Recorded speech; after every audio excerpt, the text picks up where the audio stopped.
Assalamualaikum warahmatullahi wabarakatuh. Salam sejahtera untuk kita semua, shalom. Perkenalkan, nama saya Tuara Katayani dari PMK Migas, Prodi Teknik Mesin Kilang, konsentrasi Stationary Equipment.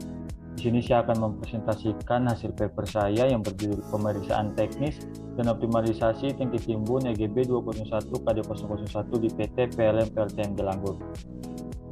Baik, berikutnya di sini ada informasi sedikit tentang PT PLN PLTN Gelanggur, di mana PLTN Gelanggur ini berada di Kota Tual, salah satu pembangkit listrik tenaga minyak dan gas yang mempunyai dua engine yang masing-masing berkapasitas 10 MW dengan bahan bakar B30. Untuk tujuan penulisan dari paper ini, yang pertama ada melakukan pemeriksaan teknis, yang kedua ada melakukan optimalisasi pada tangki timbun EGB 201 KD001. Di sini ada sedikit dasar teori, di mana pengertian tangki timbun itu adalah salah satu tempat untuk penampung bahan bakar maupun bahan bakar minyak maupun non bahan bakar minyak. Dan pada PT PLN PLTN Gelanggur sendiri ini, fungsi dari tangki timbun itu dia itu menyimpan atau penampung bahan bakar B30 yang nanti akan digunakan pada engine. Untuk klasifikasi tangki timbun, yang pertama ada menurut cara penyambungan, yaitu ada bolt tank atau pemasangan platnya itu di packing atau diikat mur dan baut. Berikutnya ada rivet tank atau pemasangan platnya itu di keling. Yang terakhir ada welded tank atau pemasangan platnya itu di las. Dan pada PT PLN PLTN Gelanggur ini pemasangan plat menggunakan metode welded tank, yaitu pemasangan platnya itu di las. Selanjutnya ada klasifikasi menurut internal pressure-nya, yaitu yang pertama ada atmospheric pressure tank atau tangki ini dia itu tekanan internya itu sama dengan atmosfer, jadi tidak terlalu bertekanan. Yang berikutnya ada low pressure tank. Low pressure tank ini sedikit di atas atmospheric pressure tank, di mana tekanannya itu sampai 15 psg. Yang berikutnya itu ada pressure tank, di mana pressure tank ini kita sering kenal juga sebagai pressure vessel, yaitu udah sangat bertekanan di atas 15 psg. Dan pada PT PLN PLTN Gelanggur sendiri ini tangki timbun EGB 201 KD001 tergolong atmospheric pressure tank atau internal tekanan internya itu mendekati atau sama dengan tekanan atmosfer.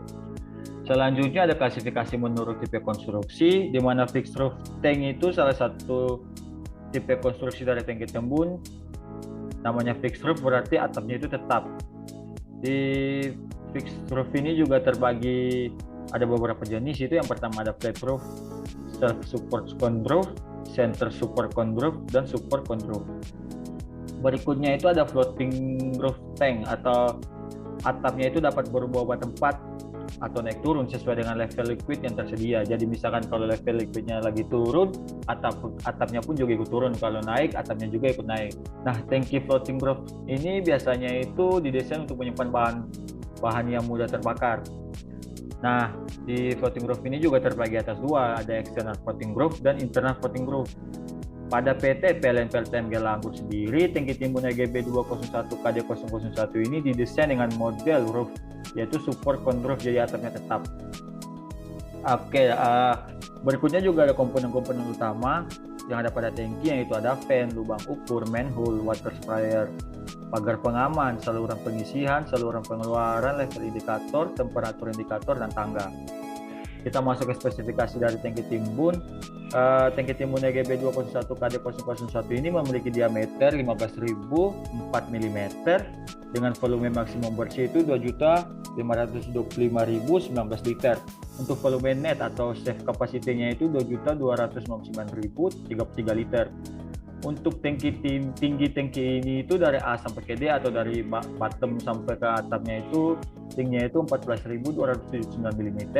Untuk tinggi maksimum net volume atau dari D ke D atau D ke B atau tinggi maksimum safe capacity-nya itu sebesar 13.000 mm atau 85% dari tinggi tangki.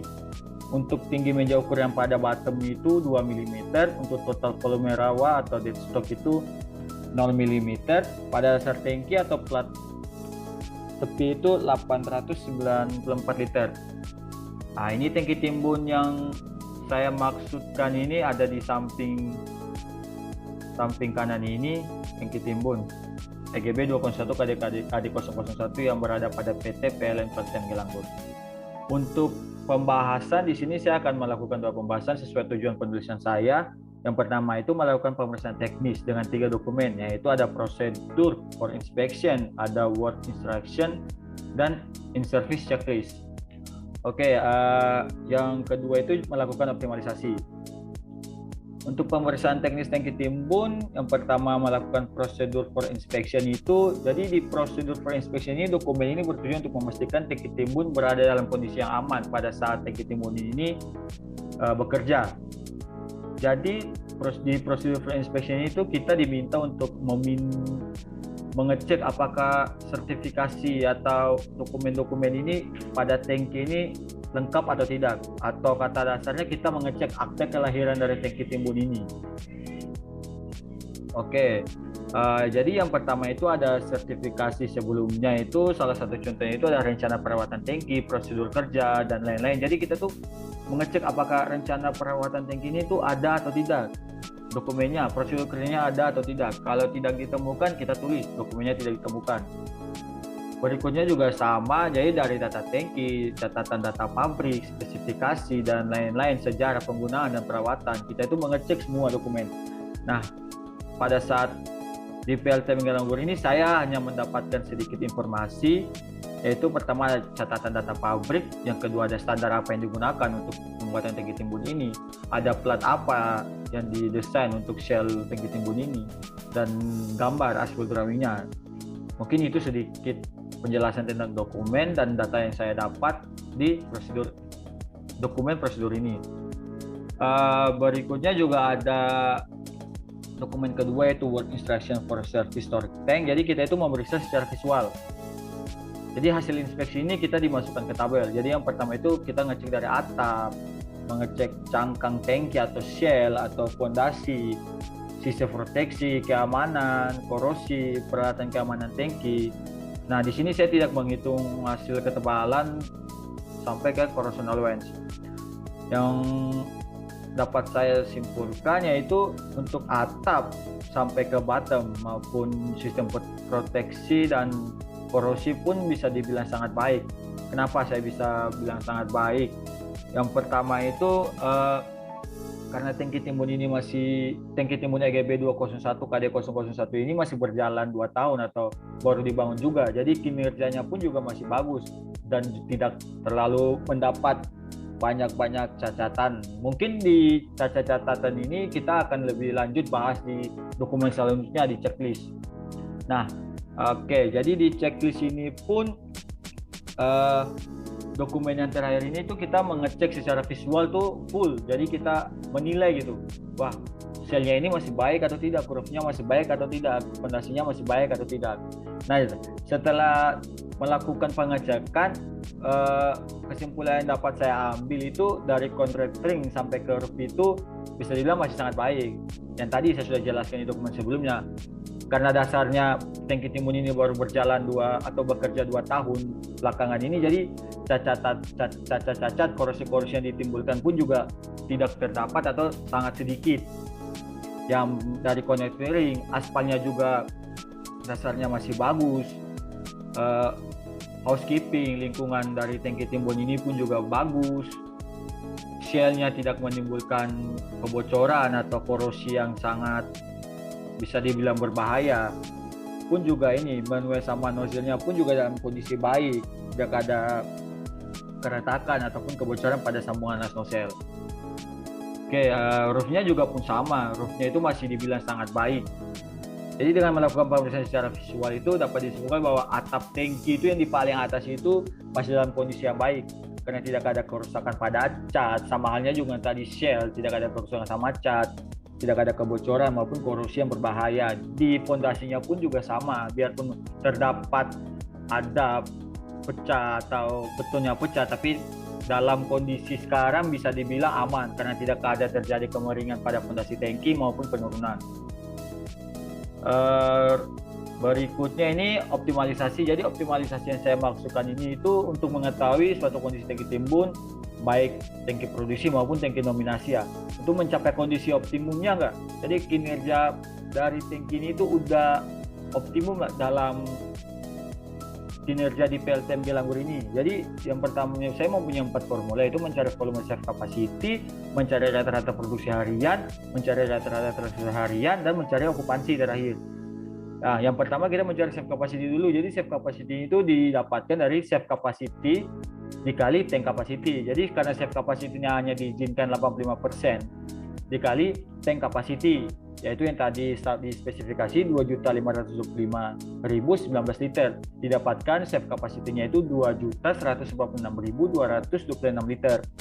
Untuk mencari rata-rata produksi harian itu dengan total rate harian dibagi jumlah hari pengambilan data, di mana total rate harian itu ada 1.400 liter dibagi 19 hari, didapatkan 73.684 liter per hari.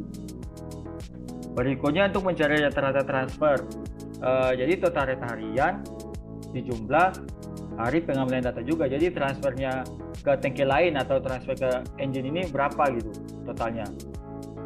Untuk angkanya itu jadi total rate harian transfer itu ada 1.225.550 liter dibagi 20 hari karena ada terjadi 20 kali transfer pada di bulan itu. Jadi untuk rata-rata transfer harian itu didapat 61.277 liter per hari. Nah, karena kita sudah mendapatkan total produksi harian, total distribusi atau transfer harian, dan save capacity, kita dapat mencari okupansi dari tangki ini.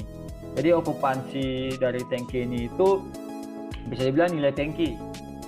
Apakah dengan kapasitas sekian itu udah optimum belum nih kinerja tangki dari tangki ini. Jadi produksi harian dikurangin distribusi harian dikali tank total save capacity dikali 100, didapatkan 0,534%. Pasti teman-teman kaget, kok sangat kecil dengan total tank kapasitas yang 2 juta sekian liter, kok cuma nilai okupansinya sangat kecil. Nah itu karena tadi kita balik ke yang dari rata-rata produksi harian maupun transfer harian. Jadi kan 2 juta, jadi tank ini mempunyai 2 juta kapasitas sekian, tapi karena dia yang masuk atau yang keluar pun cuma dikit, 75.000 yang masuk produksi harian dan rata-ratanya juga cuma 61.000. Nah itu yang menimbulkan nilai okupansinya sangat kecil atau bisa dibilang sangat kecil, tidak optimum. Tapi dalam kondisi di lingkungan kerja PT PLN PLTMG Langgur ini bisa dibilang optimum. Kenapa saya bisa bilang optimum? Karena dia ini sudah mensupport atau sudah menanggung beban yang dibutuhkan oleh engine ini. Jadi dia ini udah optimal kinerjanya di real life, tapi nilai okupansinya aja masih kecil. Karena apa? Jadi engine itu juga dapat juga sesuai kebutuhan, penampungannya juga dapat, distribusinya juga dapat, kerjanya pun juga lancar. Jadi tidak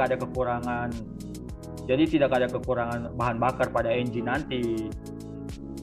Tuh, jadi kesimpulan yang saya ambil dari paper kali ini, yang pertama nilai okupansi yang didapat hanya sebesar 0,534%, namun sudah termasuk optimal karena telah mencakupi kebutuhan produksi dan distribusi di PLTMG Langgur.